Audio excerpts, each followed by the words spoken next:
Welcome back, football fans, to another episode of Gridiron Legends. We're still working our way through a review of the Hall of Fame class of 1966. So journey with me into the past, over 100 years into the past, and discover one of the game's original geniuses, according to George Halas, with today's spotlight on Hugh "Shorty" Ray. So stick around and level up your football IQ as we delve into the rich history of pro football. Okay, Hugh Ray. He was inducted in the class of 1966 as a contributor for his 15 seasons of work in the league. So let's take a look at his bio here. Hugh "Shorty" Ray was only 5'6", 136 pounds, but he proved himself a giant in pro football during his tenure as National Football League's supervisor of officials from 1938 to 1952. Pro football undoubtedly is a better game today, particularly for the fans, than it would have been had not Hugh "Shorty" Ray ever happened on the scene. During this period, he not only worked tirelessly to improve the techniques of officiating, but he also spent countless hours studying ways to streamline the rules, improve the tempo of play, and increase safety for the players. He is said to have made over 300,000 notations as a technical observer. He visited every team annually to educate the players to the rules. Ray has been referred to as pro football's unknown hero who helped save an often unexciting game from extinction. At the urging of the Chicago Bears founder coach George Halas, Ray brought his expertise to the NFL in 1938. But the groundwork for his unique role was laid years earlier, both at the high school and college level. Football in the 1920s had degenerated into a sluggish and sometimes brutal encounter. Injuries were widespread, officiating was haphazard and often biased. Antiquated rules were loosely interpreted and randomly enforced. Once he joined the NFL, Shorty insisted his officials become absolute masters of the rulebook. He gave them written tests and demanded that they score better than 95% every time. Player safety and speed of play were always prime factors in his annual proposals. Ray made more than 300,000 stopwatch observations during his NFL tenure. He discovered that the faster a game is played, the more time it consumes. The faster you play, the more plays you create, he explained. The more plays you create, the more situations you develop in which the clock can be stopped. All right, so his bio is pretty interesting, but let's dive a little deeper into some research. Hugh "Shorty" Ray was born in Highland Park, Illinois in 1884. He attended Crane Manual Training High School in Chicago and went on to the Lewis Institute from 1901 to 1903. He continued his college education at the University of Illinois, where he received a Bachelor of Science degree in Mechanical Engineering.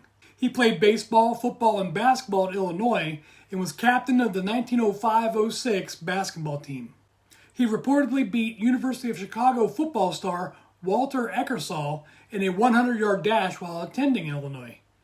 After graduating from the University of Illinois, Ray served as the athletic director at the Smith Academy in St. Louis from 1907 to 1908.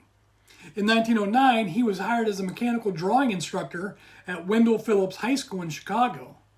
He continued teaching mechanical drawing in Chicago high schools for more than 30 years. In addition to his work as a teacher, Ray worked as a football official in Big Ten conference games in the 1920s and 30s. He also officiated in basketball and baseball games.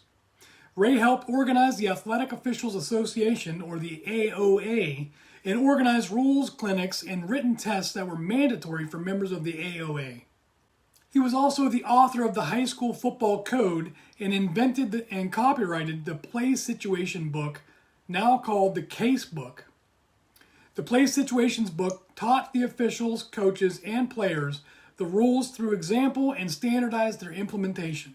According to the Pro Football Hall of Fame, many experts concede that Shorty did much to save the game during the dark days in the 1920s, when football was under a cloud of mounting injuries, outmoded rules, haphazard officiating, and draggy contests.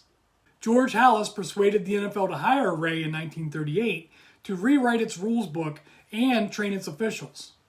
In 1947, Ray was given a 5-year contract as technical advisor on the rules and supervisor of officials to the NFL, and resigned from the Chicago Public Schools to devote his full efforts to his job with the NFL.